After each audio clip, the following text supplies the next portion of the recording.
Tipos de redacción académica. Narrativo. Es un tipo de texto en el que se relata los hechos reales o imaginarios. Ofrece al escritor la posibilidad de plasmar de manera organizada sus experiencias, sean vividas o inventadas, lo cual permite recrear un mundo o construir otros nuevos. El texto narrativo podemos observar en lo que son obras literarias, en el cual busca relatar experiencias de un personaje o pueden ser experiencias propias del autor. Texto descriptivo. Consiste en detallar las características de una realidad. Busca crear un retrato mental del objeto en el receptor del mensaje. El emisor utiliza recursos lingüísticos para lograr su objetivo. Dependiendo la intención de este, podría ser objetivo o subjetivo. Su lenguaje podría ser denotativo o connotativo. Si su intención es objetiva, el texto va a ser totalmente detallado sin tratar de embellecer lo que es el ambiente o la situación que se está pasando. El texto, a ser subjetivo, lo que busca es dar una idea general del ambiente, sin embargo no detalla exactamente qué es lo que pasa.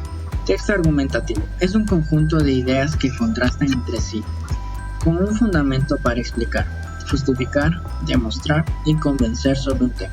Consiste en defender un punto de vista, apoyándose con razones o argumentos, a la vez tratando de convencer al receptor. El texto argumentativo podemos observarlo usualmente en ensayos, por ejemplo las Catilinarias de Juan Montalvo, y también en lo que son discursos políticos, en donde los participantes buscan convencer a la multitud de que con ellos el país podría ir mucho mejor.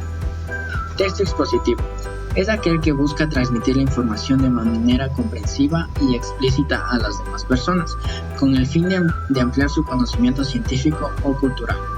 Usualmente el texto expositivo podemos encontrarlo en lo que son la gran variedad de artículos y en los periódicos, en los cuales se busca informar a las personas de manera precisa y exacta, con el fin de educar a las personas referentes a un tema. Tipos de redacción académica. La redacción académica es el acto en el cual se pone por escrito un conjunto de ideas ordenadas, lógicas y coherentemente dentro de un texto. Este se encuentra dividido en tres partes: fases de la redacción, características de una buena redacción y generalidades de la redacción. En fases de la redacción se encuentran tres procesos: planeación o preescritura, escritura o redacción del escrito, revisión o posescritura. En planeación o preescritura es en donde se revisan las fuentes de información para hacer un planteamiento de un problema de investigación. Al redactar un texto se debe iniciar leyendo el material que proporciona la información a desarrollar. Se debe subrayar lo que más nos llama la atención del material revisado. Seguido a esto, elaborar los fichas de trabajo para ordenar y clasificar el material con rigor científico, obteniendo así un síntesis de los textos. Por último, se elabora un árbol de ideas, ya que con esto se obtiene un esquema o un índice preliminar. En la escritura o redacción del escrito se procede a la redacción del texto. Para esto hay tres pasos: introducción, cuerpo y conclusión. En la introducción se plasma el planteamiento del problema de escritura, es decir, del tema que se abordará. En esta parte se deben responder 4 interrogantes fundamentales, que son: ¿qué voy a investigar? ¿Por qué me interesa investigar este problema? ¿Para qué voy a estudiar este problema? ¿Cómo voy a estudiar o a presentar el problema? En el cuerpo se trata del desarrollo de los temas establecidos en el árbol de ideas. En términos sencillos, se debe tener en mente que una idea es un párrafo. Cada apartado del escrito debe presentar la idea central, seguido de explicaciones y ampliaciones, terminando con una conclusión. En las conclusiones se trata del producto final de la tesis, ideas y pensamientos probados o negados en el desarrollo del texto. Aquí se presenta al lector sistemáticamente los resultados de la investigación o el escrito. En la revisión o posescritura es la revisión final del texto que se elaboró. Aunque durante el desarrollo del escrito se detecten algunos errores, no es necesario retornar con cada uno de ellos para corregirlos. es recomendable esperar un tiempo prudencial entre la terminación del trabajo y su revisión, en un lapso de 24 horas, si no existe una premura. En este se debe iniciar con la revisión del cuerpo de trabajo, seguido de las conclusiones e introducción, ya que estos últimos constituyen a la estructura global de la obra.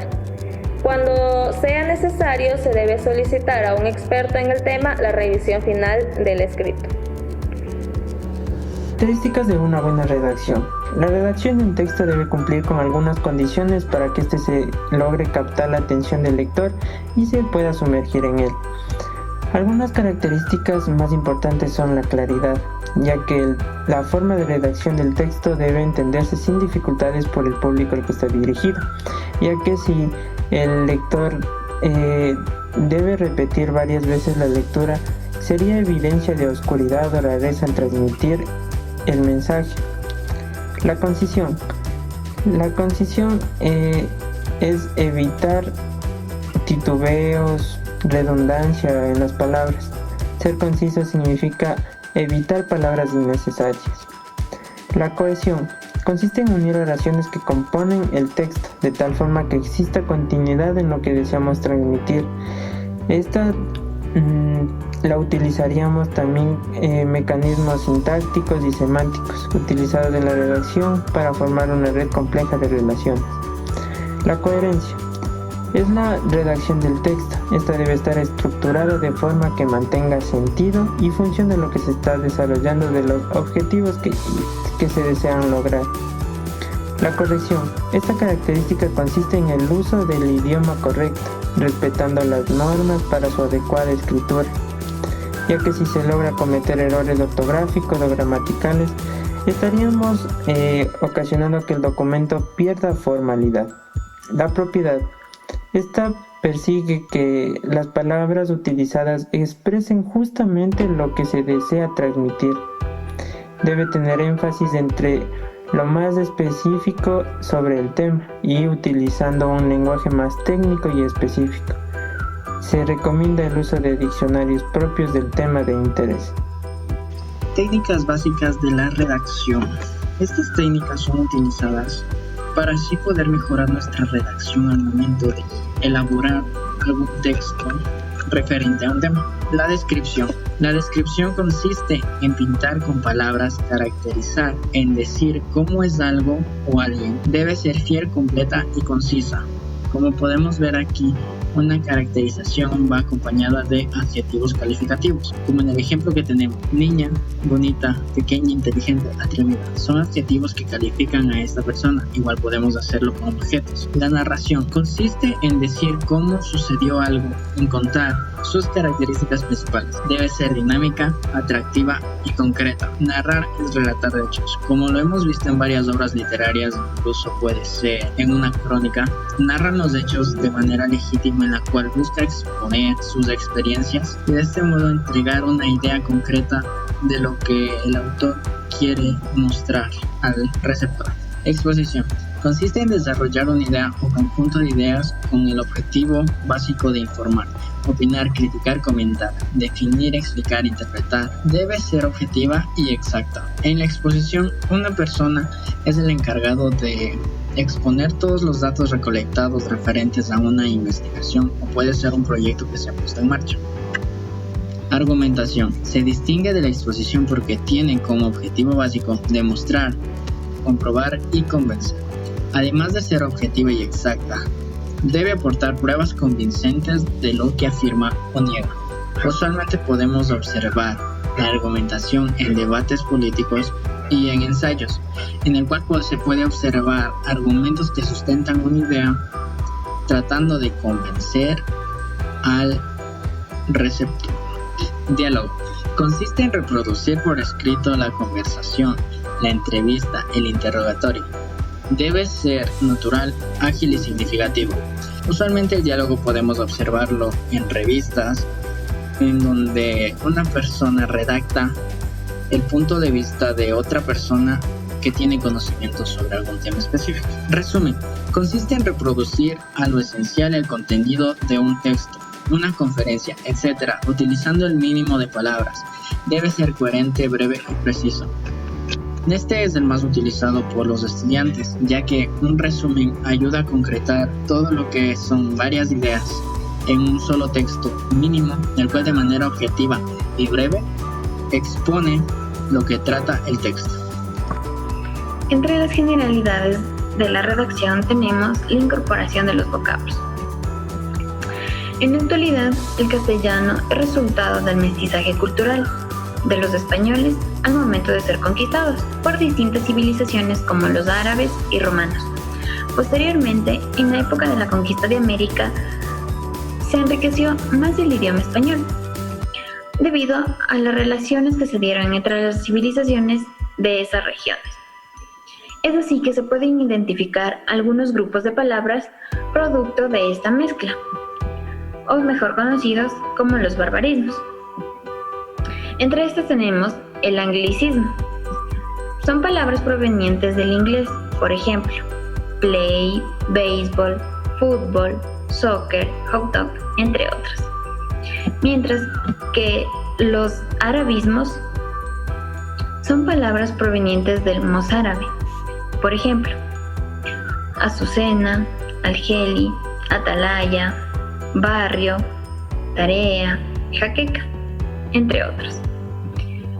Tenemos también los galicismos.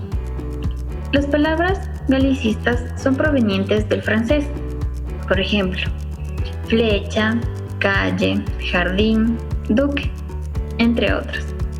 Mientras que los italianismos son palabras provenientes del italiano, como por ejemplo, piloto, sotana, escolta, corbata, payaso, alarma, etc. Finalmente tenemos a los indigenismos. Los indigenismos son palabras provenientes de lenguas indígenas americanas. Un ejemplo de estas palabras pueden ser cacique, maíz, cacao, chocolate, tabaco, aguacate, elote, coyote, cacao, entre otras. Porque es muy importante el entendimiento entre nuestras lenguas. La siguiente frase nos dice: el punto es amar la lengua y comprender sus características para que podamos entendernos entre los que tenemos la misma lengua materna. Esta frase dicha por Enrique Soriano Valencia. Funciones idiomáticas. Existen una serie de palabras que no son propias del lenguaje español y se han vuelto parte de nuestra forma de hablar y escribir.